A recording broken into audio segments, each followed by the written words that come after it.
Have you ever really truly stopped to think about America's public lands? I mean, the sheer scale of them. Close your eyes for a second.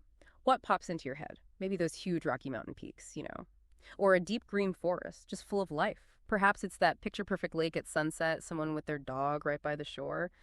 We sort of see these places, but maybe take them for granted a bit, assume they'll just always be there.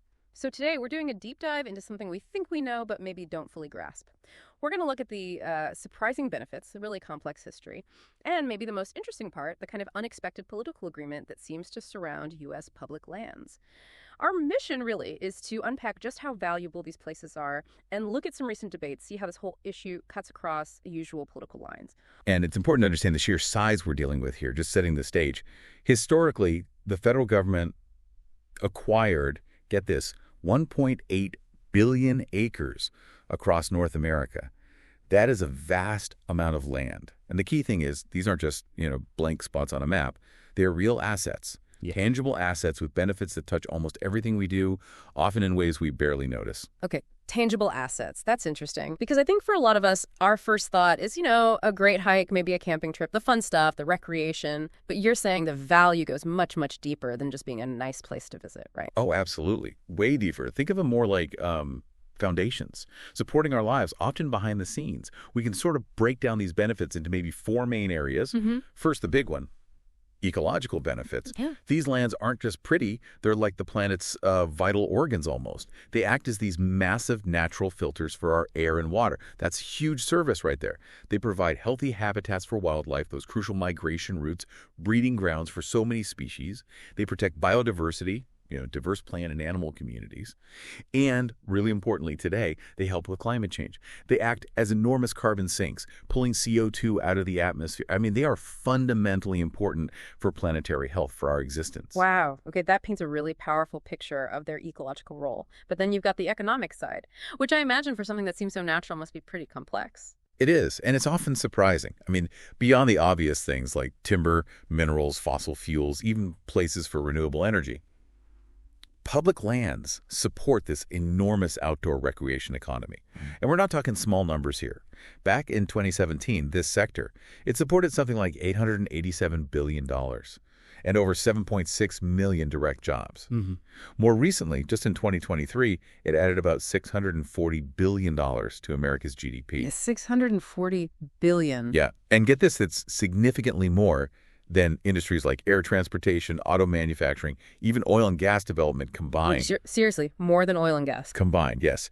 It's kind of stunning when you think about it, that just, hiking or fishing on public land generates more GDP than these huge industrial sectors, and really makes you reevaluate what we mean by value. That is a massive impact. I don't think many people really see that number. But how does that translate down, on the ground for local towns and communities? Does it really spread out, or does it create its own challenges? Well, that's where it gets really compelling, actually. It creates this positive feedback loop. Communities near public lands, they consistently show higher population growth, higher employment growth. And rural areas, especially the ones that really embrace outdoor recreation, they've seen about 36% faster growth in earnings per job. 36% faster. Right. So it's not just abstract numbers. It's real people, real jobs in real towns. And this diversification, it helps move local economies away from those, boom and bust cycles you often see with natural resources. You see examples like Farmington, New Mexico. They've used sales tax money to build new outdoor recreation facilities. Or look at Whitefish, Montana. They use tourism taxes to help fund affordable housing for local workers. So, yeah, direct, tangible benefits right back into the community. Okay, so strong economic links. Definitely. But it's not just about the money, right? There's a huge human element, too. The social benefits. These lands provide just incredible opportunities for recreation, which is great for physical health, mental health too, just getting outside, fun for families, individuals. They're also really crucial for education. Think about nature-based learning, getting kids outdoors, experiential learning. And they build this powerful connection to our shared history, our national heritage, both cultural and natural history. It helps build community, shared experiences in these special places. Right, that shared experience aspect is key. And that leads into the fourth area. The irreplaceable cultural benefits. This is really profound. For indigenous peoples, there's this deep connection to spirituality, to sacred sites. Even after historic dispossession, these lands are vital to identity and well-being. Then you also have the preservation of unique cultural histories for, say, Mexican Americans in the Southwest, or African Americans whose stories are woven into these landscapes. These lands are like living museums of our collective human story, layers and layers of meaning. So putting it all together, these lands are way more than just pretty places. They're vital ecosystems, they're economic powerhouses, crucial social spaces, and irreplaceable cultural anchors. They really do shape who we are as Americans. But how did we end up with the federal government owning so much land in the first place? It seems like a colossal amount for one entity. It's quite a story, actually. Yeah. A real journey with a major policy shift in the middle. Federal land ownership, it started really early in U.S. history. After the Revolutionary War, the original 13 states, they gave up their claims to the western lands, basically everything between the Appalachians and the Mississippi, to the new central government. That was between 1781 and 1802. And initially, the federal policy was all about transferring ownership, selling it off, giving it to states or private hands. Selling it, why? Well, the idea was to pay off war debts, fund the new government, and really encourage westward expansion and settlement, get people out there. So this led to the disposal of, well, an incredible 1.275 billion acres. Think about acts like the Homestead Act of 1862. The main philosophy was basically dispose of it. 1.275 billion acres sold or given away. Wow. Exactly. But then you start to see this monumental shift, a pivot towards keeping a land, towards retention and active management. Creating Yellowstone National Park in 1872, that was a really pivotal moment, a totally new idea of protecting land for the public for the future. Preservation. Later on, the Taylor Grazing Act of 1934, that sort of implicitly started shifting things more towards federal management, mainly because the ranges were getting hammered by unregulated grazing. They needed to step in. And then the big one, 1976.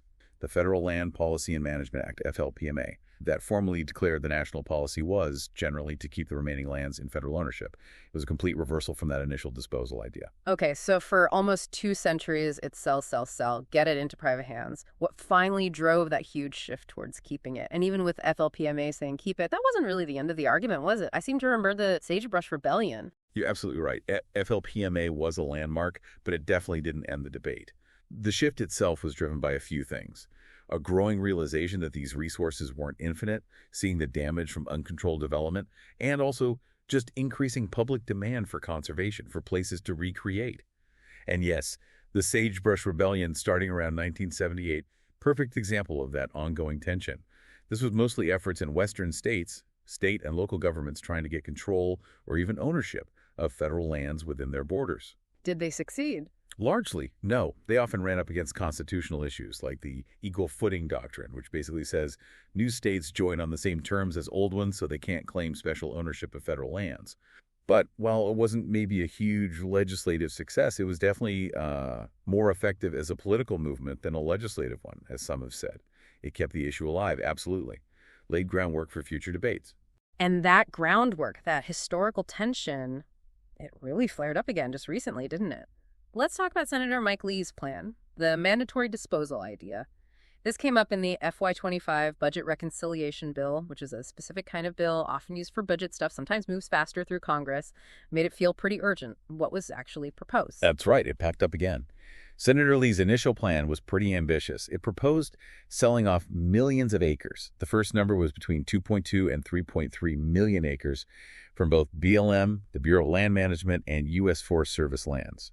Now, partly because of procedural rules in the Senate, and probably because of pushback, he got narrowed down later, focused only on BLM land within 5 miles of population centers. Okay, and what was the argument for selling it?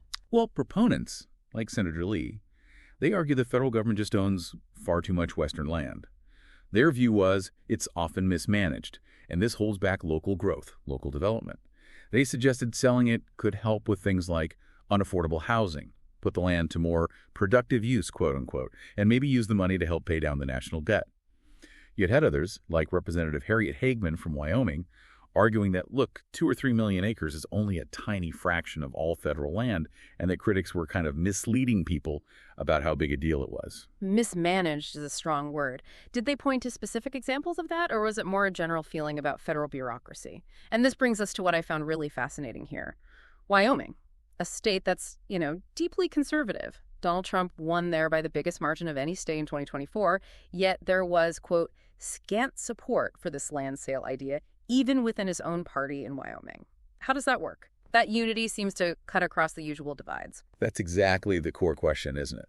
The proponents often talked about bureaucratic inefficiency, wanting more local control, maybe permitting delays, things like that, limited access for industry. Hmm. But the opposition, it wasn't just broad, it was surprisingly bipartisan and even intra-party. Like you said, in Wyoming, grassroots unity helped keep public lands off the auction block. You had businesses and individuals coming across party lines and uniting. It wasn't really about Republican versus Democrat. It seemed to be about a shared value for those lands. So conservatives pushing back, too. Absolutely. You had prominent conservative voices speaking out for conservation. Ryan Zinke, Republican congressman from Montana, former Interior Secretary under Trump, he said it very clearly. Once the land is sold, we will never get it back. God isn't creating more land. It really resonates, doesn't it? You're right, it does. And there are groups like Conservatives for Responsible Stewardship. They actively argue that conservation is conservative. They point to figures like Teddy Roosevelt, who set aside so much land, and Ronald Reagan. Reagan had that famous quote about public lands. This is our patrimony. This is what we leave our children, and our great moral responsibility is to leave it to them either as we found it or better than we found it. End of quote. And it's worth remembering, Reagan signed 43 wilderness bills into law, more than any other president. That shows a real conservative tradition of conservation. That's a powerful history, often overlooked, I think. So beyond these sort of ideological positions, which specific groups really mobilized against this recent proposal? Well, hunters and anglers were huge. They're a really powerful voice, especially out west. Something like 69% of hunters in the 11 western states rely on public lands. That's a big number. So organizations like the Rocky Mountain Elk Foundation, the Theodore Roosevelt Conservation Partnership, or TRCP, they came out strongly against any transfers. Their big fear, being locked out of places they've always hunted and fished. They see these lands as strongholds, as an American birthright, a legacy. Makes sense. Who else? Local businesses were definitely worried too.